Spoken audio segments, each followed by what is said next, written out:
This is the place that we bought when me and my husband was young. We've been out here since about 1949.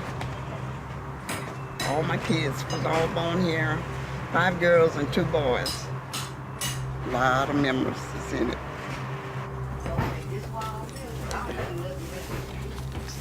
I love my house, and I wanted to stay here until I die. Rosina Whitfield has lived in this house in Houston, Texas for nearly 70 years. Then Hurricane Harvey made landfall in August 2017. When the water started coming in the kitchen, and I went in there and I was walking in water, and I said, oh, all the water's in here? I couldn't believe it. I looked out the back door and it was just like a lake out there. It was so much of water. 1 trillion gallons of water fell on the Houston area over a 4-day period, by far the most rainfall in U.S. history. More than 90 people died. The rain wouldn't stop. I'm like, we were at Noah's Ark or something. I yelled at my husband, we're not gonna win this. It's just coming in. This time we had the kids and we lost everything again. Estoy apretado. Ayudar a mi mamá, mandarles dinero para sus comida. I didn't have flood insurance this time because it was too hot. Estamos completamente en la ruina.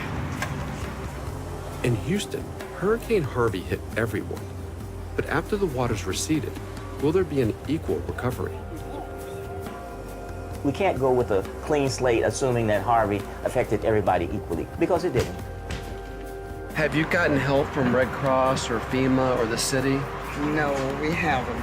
I went this morning and applied to the Red Cross, and I haven't heard from them. And FEMA has denied me. So you've received no assistance? No assistance from nowhere. Are you worried about losing your home? Yes, I am. Yes, I am.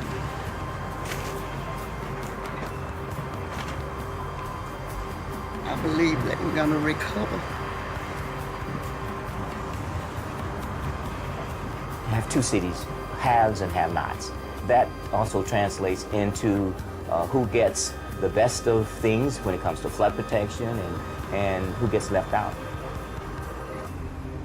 A month after Harvey hit, when media attention had moved elsewhere, fault lines traveled to Houston to see if the storm will deepen the city's social and economic divide.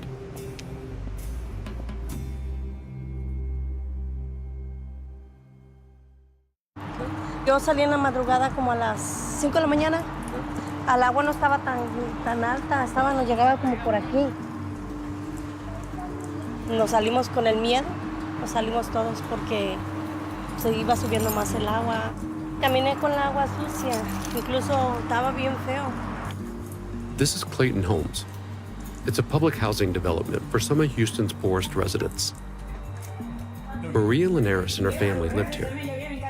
She was 9 months pregnant when the hurricane hit. She escaped with her husband, mother, and 4 kids. Days after evacuating, she gave birth. And where are you living now? Con los hermanos de mi esposo. These houses were some of the worst hit. Residents were left to look for a new place to live. I think I remember how to put these on. Reverend James Caldwell is a community leader who's helped residents clean up their homes. A health study funded by the New York Times found that floodwaters in one home here contained toxins. The levels of E. coli bacteria were over 100 times higher than what's deemed safe. In one family's kitchen, they also found high levels of lead, arsenic, and other harmful metals. During the hurricane, 20 million gallons of sewage water overflowed from plants all over the region. Reverend Caldwell took us to see Maria's house. Go across the street here and take a look in this home. What you'll see here is just like every unit in this area, in this section here. People just had to get out. They left everything that they had, and you're about to see what that was. You see where the water level was? 3 to 4 feet, easily. When you look at this is someone's life, history, everything. Now, who they are, their identity, their culture, it's all gone. Will she have a lot of good options in terms of where to go or where to move to? That is still up in the air. And it's not just for her, but for thousands of others. How do they recover when their life, livelihood, everything is gone? How do the kids get in school? I mean, how do you repurchase or regain some semblance of normalcy? How do you do that? You know what I mean, without any assistance. And then by the same token, you're being denied by Red Cross and FEMA any assistance that's going to help you to maintain a normal way of life. Will you be able to move back into this home? No, Do you know where you'll go? no, todavía no sé.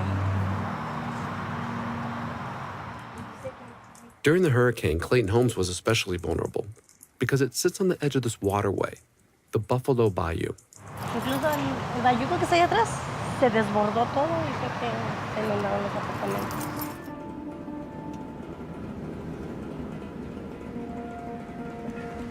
Further downstream is Manchester, a majority Latino community. 1/3 of the residents here live in poverty. It's located near Houston's shipping channel, one of the largest petrochemical complexes in the world. Well over a dozen plants in the region reported spills or leaks during Harvey. Dr. Robert Bullard is known as the father of the environmental justice movement. He's found that minority neighborhoods are at more risk to industrial pollution than other communities. It's okay to put a landfill, incinerator, garbage dump, refinery in black and brown communities. To say somehow that even in a city like Houston, where we don't have zoning, but if you look at and map vulnerability and proximity of these dangerous facilities, they're not randomly distributed. Race maps with vulnerability and pollution maps with race and class. And race is the most potent factor that determines where these facilities are located. This is where Houston and the Houston Ship Channel meet. Yvette Arellano works for the Texas Environmental Justice Advocacy Services, or TEJAS. You see the tanks, the storage tanks that are lying flat? That's Manchester. Her group believes that environmental protections are not in place for the people living here. You have Huntsman Chemical, Contanda Chemical, Valero Refining, Texas Port Recycling, then 26 lanes of Union Pacific Rail transporting chemical and crude oil products.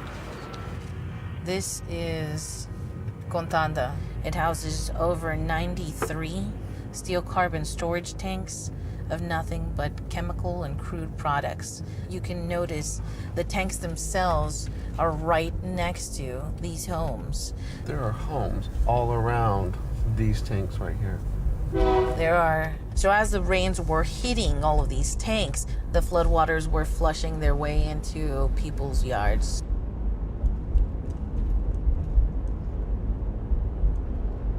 This is J.R. Harris Elementary. It is in the top 1% of most toxic schools in the entire nation. So all those kids that are going out and playing during recess are completely exposed to what's going on right next to them. During natural disasters, emergencies, maintenance and startup and shutdown events, you have just a reckless amount of emissions that make their way into the local communities.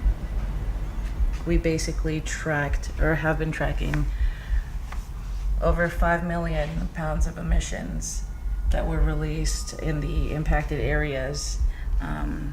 Hydrogen cyanide, sulfur dioxide, 1,3-butadiene. All of these are extremely toxic and hazardous to human health.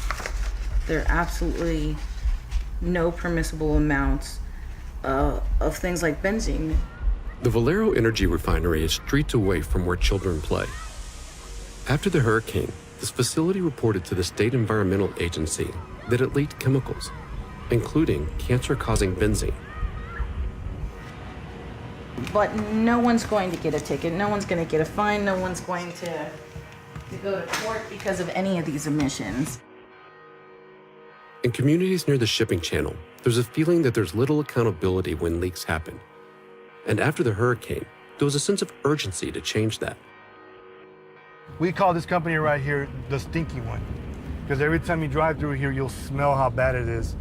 I've been here for 37 years, and it's like how many years of my life have I lost living out here in this environment? But it's home. We like it here. Juan Flores works for a group that wants to start training residents to test air quality for themselves. During Hurricane Harvey, there was a big spill that happened right over here, and I'll show you right now, from Magellan.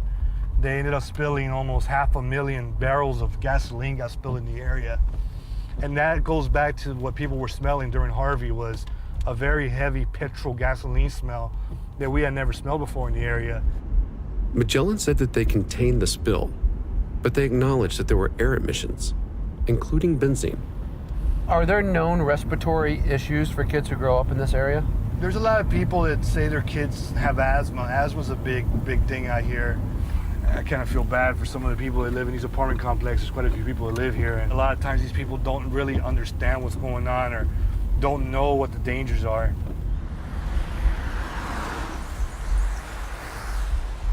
So this is the bucket that we use. We're doing the air testing because it's our plan to try to educate the residents on how they can do samples at home and get those samples to us so we can find out exactly what it is they're smelling and what's in the air.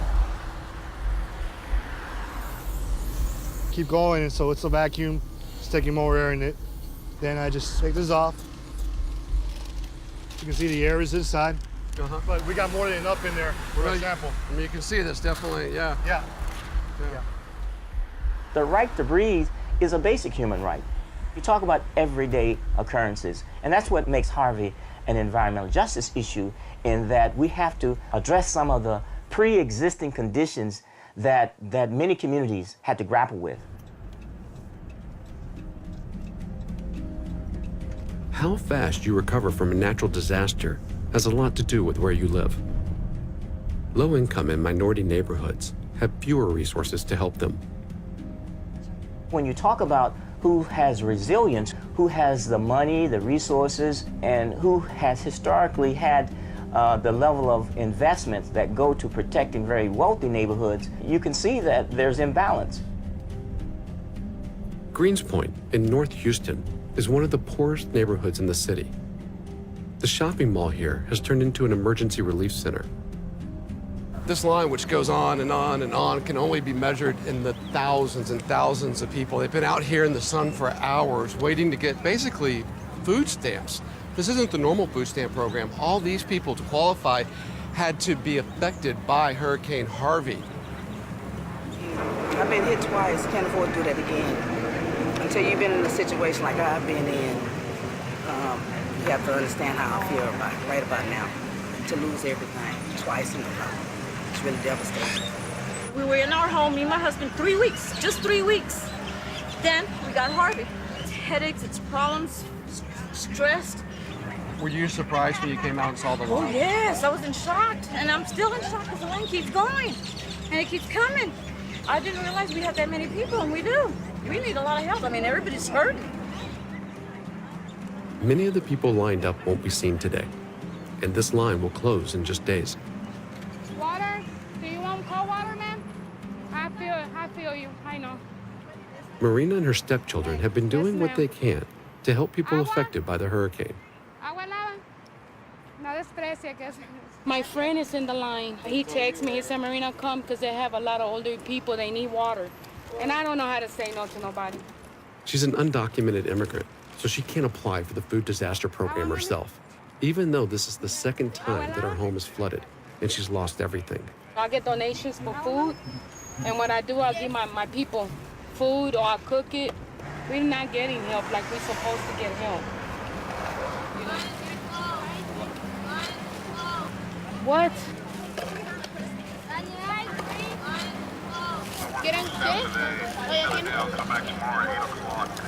Are you serious? They're closed? Esta gente tiene todo el día de estar aquí. It's closed, y'all, till 8 o'clock tomorrow. Y'all the news, get the news, let them know how they did this today was absolutely unorganized.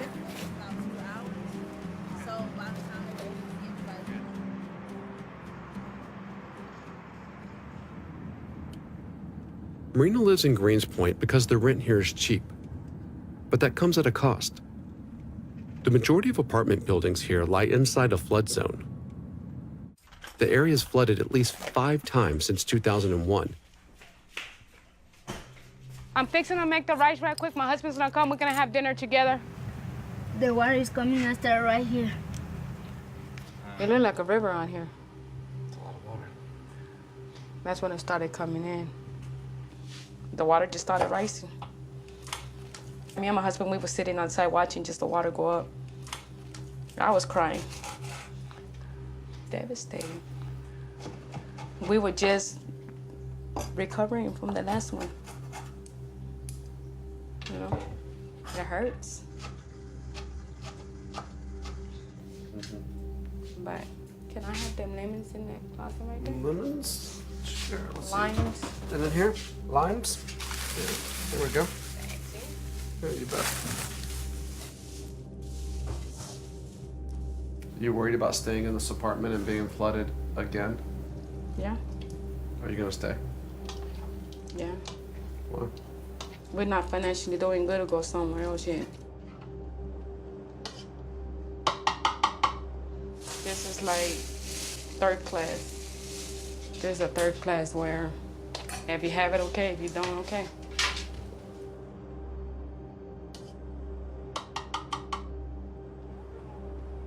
Here comes my husband, y'all. This is my husband. There's my husband, Elizabeth. Josh. Nice to meet you. Nice to meet you. Come on, guys. It's really good. That's Yeah. beef soup. Sopa de res. Really good. There you go. You would choose to live somewhere else in Houston if you Yes. could. But there's not like affordable housing choices all over town. Places that don't get flooded, it's like they're high. They're too high for income. It will be a good choice for us to move out of here. Better for our children, better environment. Grace Point is a poster child for vulnerability. When it rains, we're not talking Harvey rain. We're talking when it rains, flash floods, they get flooded. For the last 3 years, we're talking about a community that has been disrupted, where people are losing, everything. And when you start losing everything in a repetitive way, you have to ask the question, why isn't something done? In some areas of Greenspoint, over 1/3 of the population lives below the poverty line. If the aftermath of Harvey is anything like that of Hurricane Katrina in New Orleans in 2005, housing prices will go up, low-income residents will be pushed out, and inequality will grow. Houston is already one of the most segregated cities in America, and it could get worse. What about renters who feel like they don't have the housing choices in Houston to move out of the floodplains? And that's why we're building housing units now. There are several that will be coming online, fairly soon, later on this year, next year. The city's mayor, Sylvester Turner, a Democrat, campaigned on a promise to provide more affordable housing. I'm the mayor of the 4th largest city in this country, soon to be the 3rd. City is doing very, very well, but there's still 24% of the people in my city are working poor, okay? And they are living in the shadows of greatness, okay? And what I said when I came in as mayor 22 months ago is that I didn't want to be the mayor of 2 cities, the have and the have not. Now what we have to do is that we have to move with a greater sense of urgency to meet the need that's been exacerbated by Harvey and to put people in a better place in their lives. So, you can't run away from it. Storms of this kind, so you can't ignore it. You can't turn a blind eye to it.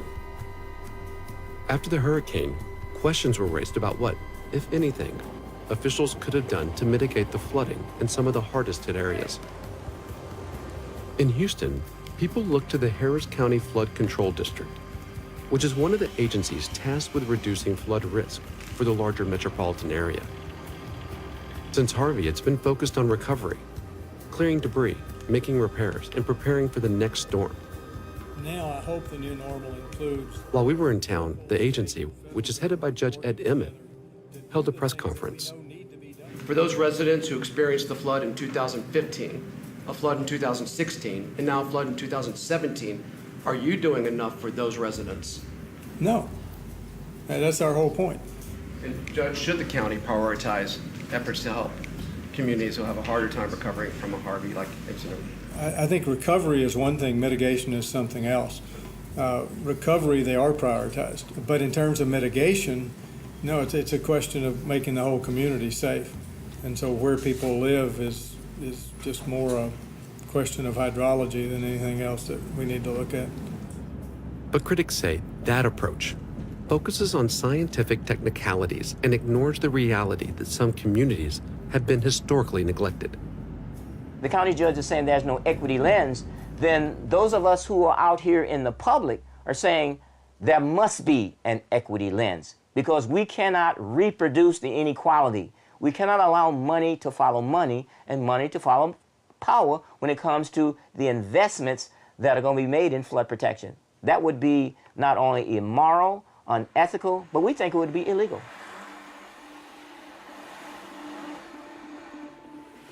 Harvey was the third major flood to hit Houston in as many years, but it was far more destructive than the ones before it. As the city tries to recover, there's fear that the worst is yet to come. Knowing that another storm will come and another storm will come, and the intensities of these storms seem to be getting even greater. We have to change course, and we have to build, in this case, a city that's more prepared and a lot more resilient the next time around. We kind of have a code word for climate change in Texas called weird weather. So you hear people in Texas talking about weird weather this and weird weather that. It's because we really don't feel comfortable talking about climate change. Frankly, Houston hadn't seen the worst case storm. The worst case storm is one that has a surge that comes in from the coast. The last time Texas was hit with a major storm surge was Hurricane Ike in 2008, which hit the coastal city of Galveston. A surge storm is horrifying because it would come up the Houston Ship Channel. And we have projected at least a 25-foot surge, and the ship channel's only protected to about 15 feet. So there's 4,400 storage tanks for oil and hazardous substances there. We think 2,200 of them would be flooded. And we think it would be the worst environmental disaster in United States history. It would shut down the economic engine of the region. So it's a big deal. You talk about thousands of lives that will be lost because of the flooding and the surge and the waves that will hit those communities that are low-lying and adjacent to. Now, there's been scenarios on that, but again, lifting up that vulnerability, and how do we address that? We was flooded in Felicia and Ike and Allison. It's been three. This time it was real bad. Anybody that gets in your house, family or friends, that's the first thing I tell them. Life jacket and a raft boat. They know Houston is a flooded area just like Louisiana. They need to do something, and they need to do something fast. There's too many people. Too many people. Before we left Houston, we came back to Greens Point Mall. It was the day before the disaster food stamp program was going to end here, so people came to stand in line overnight. Regresé a las 5 de la tarde y bueno, ya por poco me toca, pero no logré entrar. Estamos esperando para mañana. Ajá, estamos esperando. Mi casa se inundó, mi carro se inundó, yo perdí mi trabajo, mi esposo no está trabajando, necesito la ayuda. Yo me voy a esperar. Billions of dollars in recovery aid are headed to Texas to rebuild. But it's unclear how much of that money will trickle down to those who need it the most. 7 horas haciendo línea para que nos negaran el caso y no nos dieron nada. In this city, there's real fear that the most vulnerable residents will be left behind. We're in a dogfight now, and the fight is to make sure that resources get distributed in a way that's equitable. And that's why I think it's important that low-income people and people of color, working-class people, rich people, poor people, we all work on this post-Harvey recovery in Houston and get it right.